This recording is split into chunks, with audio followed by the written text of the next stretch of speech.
Hello everyone, this is Josh DeGeorge with my second video presentation for the class on communication issues that I've experienced throughout my career. If any of you watched my first video, you'll know that I'm an officer in the Army Reserves and I have been for about 5 years now. I'm actually on orders right now in Fort Lee, Virginia. So experiencing some communication issues of my own, trying to juggle my current classes that I'm here attending on orders with my master's classes at the Citadel, as well as any work issues that may come up as well. So I'm definitely learning firsthand. One of the biggest problems that we have in the Army Reserve is that we are not always physically there. If any of you aren't familiar with how the reserves works, we meet 1 weekend a month for training and then on average 2 weeks a year. Now that can vary based on position, the soldier availability of training, things like that. Someone such as myself, for example, as a battalion operations officer, that 2 weekends or 1 weekend a month and 2 weeks a year is just an average. I find myself on duty a lot more than that, and I also have responsibilities when I'm not there on the weekends at the Reserve Center. So one of the biggest issues that I've experienced is simply being able to stay in touch with my soldiers or my commander or my peers throughout the month when we're not physically at the Reserve Center for duty. Some of the problems that we have are very similar and probably identical to things out in the civilian world. Just getting responses to emails in a timely manner. A lot of the time we run across phone numbers for soldiers that are disconnected, or perhaps their phone number changed, or they've moved and their address has changed and we haven't received an update.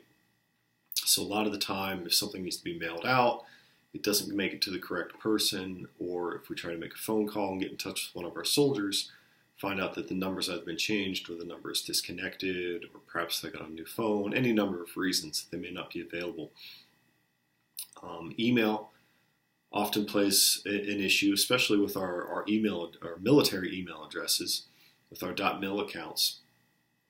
A lot of the soldiers sometimes don't have access to those accounts just based on where they are. A problem with that could also be just internet connectivity. For example, my military email address is not something that I can simply access via my iPhone. It requires my military identification card to log in, and it's PIN code protected as well, so it requires certain certificates and access levels. So part of the way that we get around this is with something that we call PACE plan in the military. PACE stands for Primary, Alternate, Contingent, and Emergency. It can be used in any number of scenarios, not just communication. We use it in training very often. So a general example for this case, the primary means of communication could be our military email addresses. The alternate could be the civilian email address that we all have. The contingent could be a phone call, and the emergency could be a text message. Now, that order can vary at any time. It's not a set thing, just depending on the situation, what the requirements are at that time. For example, on drill weekends when we have to be at the Reserve Center, text message or phone call actually plays a bigger role just because of where we are and we're physically there with everybody, so we can get a quicker response via a text or a phone call than we can via an email. But so that's just one of the ways that we've been able to resolve that. A second problem that we experience in the military, with anybody that's familiar with it, is that information has to flow two ways. It flows from the top down and flows from the bottom up.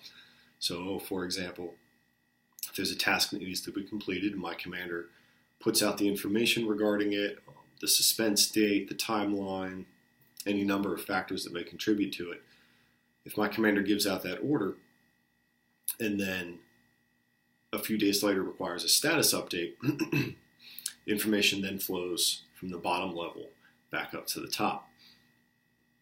So communication issues happen a lot during that process.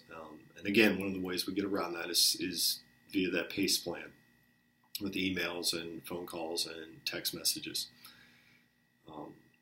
So a lot of the stuff that we experience in the military is very similar to things that are experienced in the civilian world. A lot of the time, the solutions are also the same, very identical solutions. The technology is all the same. So those are some of the issues that I've experienced. I hope that's been informative, and thank you very much.